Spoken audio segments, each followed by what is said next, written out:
Pumasok na rin ako doon. Kahit may 2 oras pa bago magsimula yung concert, ay mahaba na ang pila sa labas. Marami ng tao at bising-busy na ang mga staff. Nakita kong nakabukas ang pintuan ng room ni Wade. Umaapaw sa tao at may nakikita akong mga kamera. Okay, saan ako pupulutin nito? Malamang panay na ang picture nila doon sa loob. Biglang pumalakpak ang mga tao sa loob at naghiyawan. Ano naman kayang meron? Papasok ba ako? Papasok na sana ako nang biglang may kumalabit sa akin. Pumihit ako para tignan kung sino iyon. Nagulantang ako nang naaninag ko ang mama at papa ni Wade kasama si Iverson na kapatid niya. Ngumiti ang mama ni Wade sa akin at niyakap ako. Tumango naman ang papa ni Wade sa akin habang yakap-yakap ako ng mama niya. Ang ganda mo na, iha. Bati ng mama ni Wade. Po? Hindi ko alam kung anong unang sasabihin ko sa kanya. Gayong huli kaming nagkita ay nung nagpunta ako sa Alegria. Agad kaming nagkahiwalay ni Wade noon. Hindi ko alam kung alam ba ng parents niya ang nangyari sa aming dalawa. At kung alam nila yung nangyari, nagalit ba sila sa akin o ano? Nung nalaman ko kay Wade na bumalik ka na galing France, agad kong sinabi sa kanya na pabalikin sa Alegria. Hindi ko nga alam kung bakit natatagalan kayo sa pagbalik. Binigyan ako ng matamis na ngiti ng kanyang mama. Maganda pa rin ang mama ni Wade at matipuno pa rin ang kanyang papa. Si Iverson naman ay lalong tumatangkad at umuusbong na rin lalo yung features ni Wade sa mukha niya. It's been 4 years after all. 22 years old na ako ngayon. Malapit na akong mag-23 kaya siguro ay nasa 18 na itong si San. Napatunga nga ako sa ngiti ng mama ni Wade. Kailan kayo babalik? Namumutla na talaga ako dito sa kinatatayuan ko. Hindi ko po alam. Kumunot ang noo niya. Bakit naman? Nako, ang sabi ni Wade, pagkabalik mo, papakasalan ka na raw niya. Muntik na akong nasamid sa kinatatayuan ko dahil sa sinabi ng kanyang mama.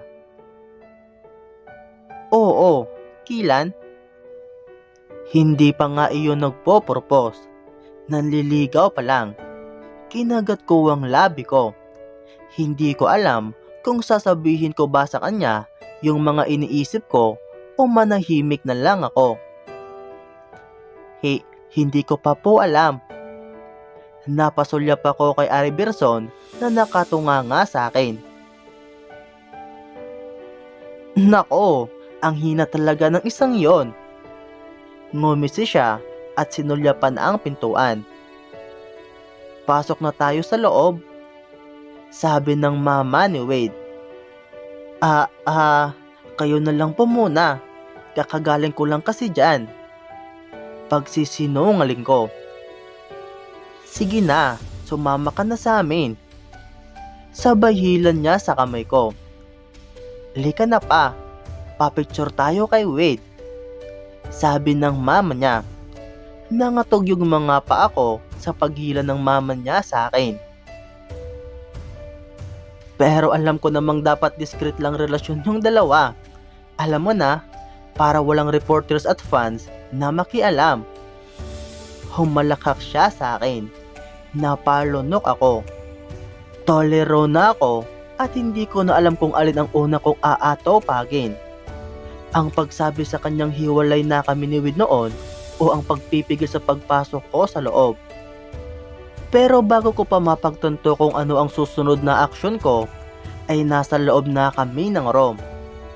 Binitiwan ako ng mama ni Wade para tumakbo sa gwapo niyang anak na panay ang ngiti sa kamera kasama ang members ng Going South. Ma! Bati ni Wade. Niyakap siya ng kanyang mama. Nakita ko ring nag-high five si Iverson at si Adam. Yung daddy naman ni Wade ay tahimik na nakatayo sa likod ng mama ni Wade. Maraming nag-click ng mga kamera dahil sa pagtatagpo ng buong pamilya ni Wade. Pero kahit ganon ang eksena, yung mga mata ni Wade ay lumipad sa kinatatayuan ko. Seryoso ang kanyang mukha. Napaatras ako sa kinatatayuan ko. Dumami rin kasi ang mga tao. Hello po, kayo po pala yung mga magulang ni Wade. Ako po si Sean. Sabi ng isang babaeng naka-ponytail at nakadress. Litaw na litaw yung dimples niya sa pagbati niya sa mama ni Wade. Kinurot ang puso ko sa nakikita ko. Hello Iha. Oo, kilala kita. Nanggigil na niyakap ng mama ni Wade si Sean. Fan mo ako eh. Ang ganda-ganda mo pala sa personal. Umatras pa ako lalo. Wala pa namang nangyayari, pero bakit pakiramdam ko, taob ako sa kahit anong anggulo. Panay ang picture ng mga kamera sa kanila. Ito nga pala si San, kapatid ni Wade. Sabay pakita sa bunsong kapatid ni Wade. Ito naman ang kanyang papa. Hello po. May payo-kuyo ko at nagmano pa si Sean sa papa ni Wade.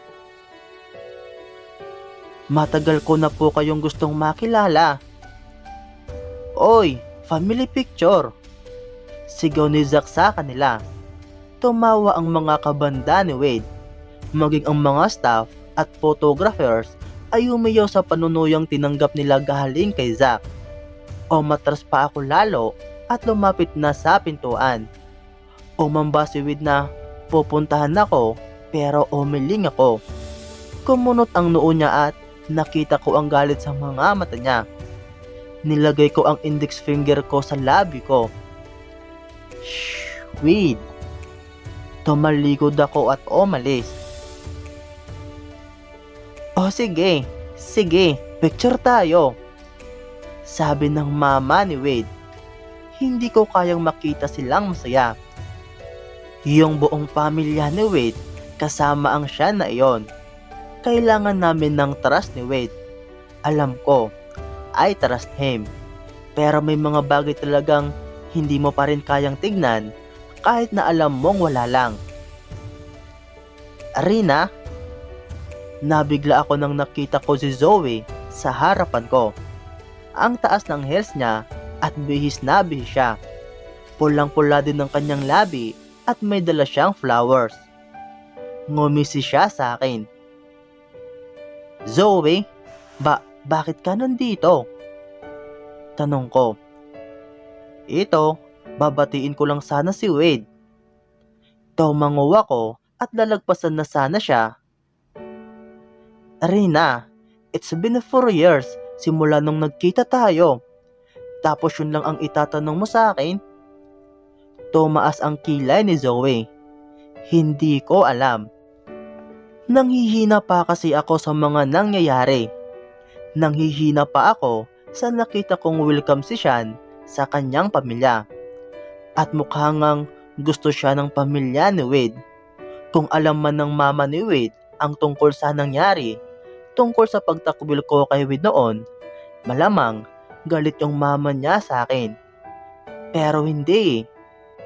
Mukhang wala siyang alam. Hindi niya alam na nagkahiwalay kami ni Wade.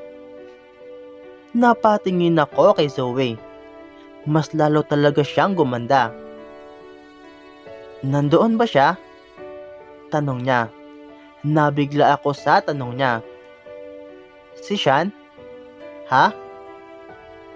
Si Sean, yung sikat na artista at TV host na naliling kay Wade, nandoon ba? Tumanguwa ko at mas lalong tinuunan siya ng pansin. Kaya ba Biyernes Santo iyang mukha mo? Ngumisi siya. Kumunot ang noo ko. Hindi ko alam kung tama ba itong nakikinig o nakikipag-usap ako dito kay Zoe o mas mabuting umalis na lang ako doon. Come on Rina, come on. Huwag mong sabihing pinanghihinaan ka na naman ng loob kay Wade. Ha? Bakit naman ako panghihinaan? Umirap siya. Sige, isang bisis ko lang itong sasabihin, kaya makinig kang mabuti. I'm sorry, kasi isa ako sa naging dahilan ng paghihiwalay niyo ni Win noon. I like him. In ways that should be considered illegal. Pero hindi niya kailanman ako tinignan gamit ang puso niya. Puro siya katawan. And I know you know that. Mabait siya at magkaibigan na kami mula pa pagkabata. He's my first love, but I'm not his. Napayo ko ako at napatingin sa paligid. Busy ang mga tao at walang gaanong pumapansin sa aming dalawa. Nakita ko yung emosyon sa kanyang mga mata. Gusto kong mag-assume na may gusto siya sa akin, na kaming dalawa yung bagay. Marami siyang pangarap. Pangarap niyang magbanda kaya sinabi ko sa kanya, pag nakapasok siya sa ZOS, sisikat siya. Ang tanging daan para makapasok siya ay pag napaibig ka niya. Humalokip-kip si Zoe at tinitigan ako. Alam ko na ang istoryang ito, pero kinukurot pa rin ang puso ko tuwing naaalala. Pero hindi niya na isagawa yung plano kasi hinarangan siya ng kuya mo. You get my point? May plano pero hindi nangyari. Kung ano man ang namagitan sa inyo noon, totoo yon, hindi dahil sa plano. Bakit mo sinasabi sa akin ang lahat ng ito? Tanong ko sa kanya. Kilala mo ba ako, Rina? Nabigla ako sa tanong niya. Hindi ko maintindihan kung bakit niya ako tinanong ng ganoon. Kung kilala mo ako, dapat alam mo ang sagot diyan. Ngumisi siya. Nung wala ka, hindi ko alam kung paano pupulutin pabalik si Wade. I love him, but he's just too broken for you. Galit siya sa mundo at wasak ang buong pagkatao niya. Kung mahal mo siya, bakit mo sinasabi sa akin ang lahat ng ito? Humupa yung pagmamahal ko sa kanya, Rina, mula nung na-realize kong hindi na siya masasalba sa pagkakalunod sa'yo. He's crazy. Pumunta siya ng Paris para sa'yo. Lahat para kay Rina. Lahat para sa'yo. Halos sambahin ka niya kahit wala ka dito. You think my love will live? Ipinakita niya ang mga daliri niya sa akin. I'm engaged sa Rina. What? Nabigla ako sa sinabi ni Zoe. Hindi siya si Wade, pero mahal niya ako. Hindi siya katulad ni Wade kung magmahal, pero ayos lang. Ang importante, mahal niya ako. Anya. Nakita ko yung panghihinayang sa mukha niya. Now, kung ano man yung namamagitan sa inyong dalawa ngayon, ang masasabi ko lang ay sana magkaayos na kayo. He's going to self-destruct, Rina, kung wala ka sa tabi niya. Hindi ako makapagsalita sa sobrang bigla ko. Now, alam mo naman ako, hindi ako nagsasalita o gumagawa ng kabutihan ng walang kapalit. I want you to hire me as your model, Rina. Pag natanggap ka sa Fashion Week o mag-launch ka ng clothing line mo, kunin mo ako as image model. Ngumisi siya. At talagang ang kapal din ng mukha nitong si Zoe. Tinignan niya akong mabuti. Ilang sandali ay nakita kong lumagpas yung titig niya sa likuran ko. Ngumisi siya sa akin. You'll thank me for this, Rina. Pumunta ka na lang muna ng CR. Anya sabay turo ng daan papuntang CR. Narealize kong maraming tao ang nakapaligid sa amin. Nakatingin sila sa likuran ko. Bakit naman kaya sila nakatingin? Cause he's a celebrity now. He can just go out with anyone else. Unless gusto mong sumikat sa pamamagitan ng pagbabash sa internet. Kumindot si Zoe sa akin at hinila ako. Napalingon ako sa likod ko at nakita kong dinudumog si Wade ng mga tao. Hinihingal siya at nginingitian ng bawat isa. Pero nang nakita niyang nakatingin ako sa kanya, ay umamba siyang maglakad papunta sa amin ni Zoe. Go Rina! Sigaw ni Zoe sa akin. Napapikit ako at napatalon sa bigla. Go! Sigaw niya sabay turo sa CR. Hindi ko maintindihan kung anong plano niya pero sinunod ko ito. Tumakbo ako papasok ng CR at nilingon si Zoe na hinihila si Wade palayo sa mga nakapasok na fans. Maraming pulis at staff na pumigil sa pagwawala nila. Nagpahila si Wade kay Zoe at nakita kong papunta din sila dito sa CR. Sabay pasok ko sa CR. Sobrang kinabahan ako doon. Mabuti na lang at walang tao. Nakita ko yung mga cubicle. Nasa CR pala ako ng mga lalaki. Naaalala ko tuloy yung unang away namin ni Wade. Yung nasa CR kami. CR ng mga lalaki. Mabuti na lang walang tao ngayon. There. Tinapon ni Zoe si Wade sa loob ng CR. Utang mo to sa akin, Rina. Yung deal natin na. Ha? Pero di niya na ako narinig. Hindi ko alam kung umalis na ba si Zoe o binantayan niya kami sa labas. My gosh, pero in fairness, nakakaantig yung ginawa niya para sa amin ni Wade. Pinauna niya ako dito sa CR para siya yung makita ng fans at paparazzi na kasama ni Wade. Hindi naman siguro siya nasasaktan sa mga bash sa kanya. Noon pa man, mahilig na talaga siya sa fame.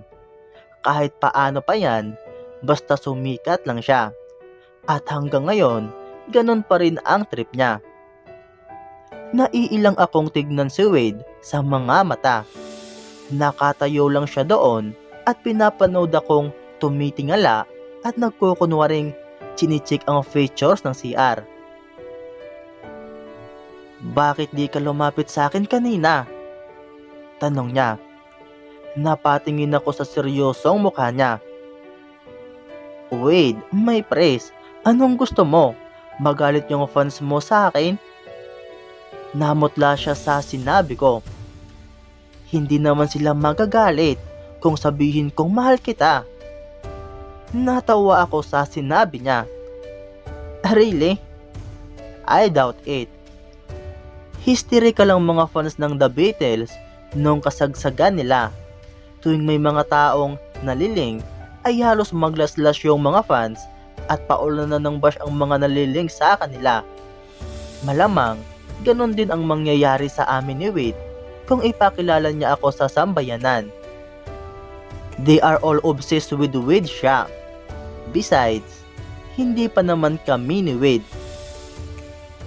Okay lang Wade, hindi pa naman tayo. At mas gusto ko rin ng may privacy ako. Gusto ko sikreto. Gusto ko yung walang nakakaalam. Paano kung sabihin ko sa kanila mamaya? Paano kung yon ang gusto kong mangyari? Humiling ako. Dahan-dahan hindi ba Wade? Kung sasabihin mo agad, gayong di pa tayo, nagmamadali ka na. Suminghap siya at tumango ng dahan-dahan. Okay Rina, dahan-dahan. Kumunot ang noo ko nang lumapit siya sa akin. Bakit nga pala yung buong akala ng mama mo ay hindi tayo nagkahiwalay? Natigilan siya. Ilang sandali pa siya bago nagsalita. Alam niya lang ay nagalit ka sa akin. Nagalit ka kasi ang akala mo ay pinaglaruan kita. Pero hindi niya alam na iniwan mo ako. Sinabi kong umalis ka lang para mag-aral at hanggang ngayon tayo pa rin. Hindi ko kayang aminin ang katotohanan iyon sa sarili ko, lalo na sa pamilya ko. Napayo ko ako. Pag nalaman ng mama mo na iniwan kita, malamang aayawan niya ako, hindi ba? Hindi na iyon magiging buto sa akin. At baka si Sean na ang gusto niya para sa'yo. Napalunok ako. Actually, mukhang gusto talaga ng mama ni Wade si Sean. Damn! Umiling si Wade at mas lalong lumapit sa akin. Kumunot ang noo ko sa paglapit niya. Hindi naman ganyan ang pamilya ko, sabi niya. At hindi ko naman sila hahayaang pangunahan ako. Nagulat ako sa sinabi niya. Para akong natamaan ng bulalakaw. Ako iyong napapangunahan ng pamilya. Napatalon ako nang naramdaman ko yung haplos ni Wade sa magkabilang braso ko. Sige na Rina. Gusto mong sikreto tayo. Sikreto tayo. Gusto mong dahan-dahan. Sige, dahan-dahan tayo. Kahit anong gusto mo, sagutin mo lang ako sa huli. Walang problema. Sa ngayon, payakap lang. Kahit walang halik, yakap lang. Unti-unti akong tumango. Binalot kami ng katahimikan. Unti-unti kong naramdaman ang mga bisig niyang pumupulupot sa akin. Mainit pa rin ang katawan niya. Mainit, kaya natutunaw niya ang lamig na nararamdaman sa puso ko.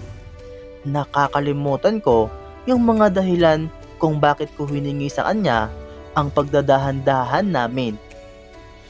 No, Rina, you need to stick to your words. Kung hindi, baka masira lang ulit yan. Nakailang bisis ka na sa pagpapadalos-dalos mo. Kailangan mo naman ng ibang approach ngayon. I'll get you to stay this time. Hindi ka na ulit makakawala sa akin. I'll find ways to keep you.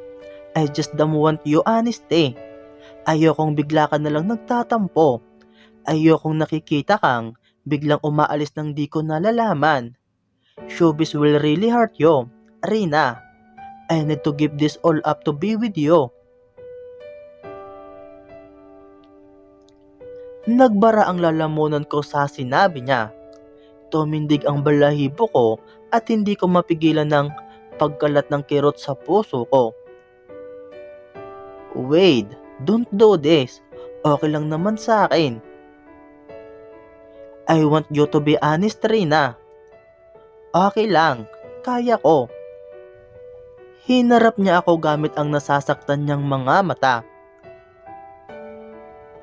Alam kong may mga doubts ka dahil nagpapaapekto ako noon sa ibang tao. Pero ngayon, I promise you, hindi na ulit. Hindi na. Kaya ko ito. Ipagpapatuloy mo ito. Don't self-destruct just because of me. It's not worth it. Ang dami kong ginawang masama sa'yo. Hindi ko kayang pati ito ay ipagdadamot ko sa'yo. Alright, if that's what you want. Anya. Then, I'll do it.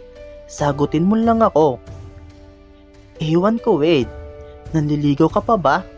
Parang bumibigay na yata ako. Kahit nanliligaw ka pa lang eh. Paano pa kaya pag tayo na? Nako.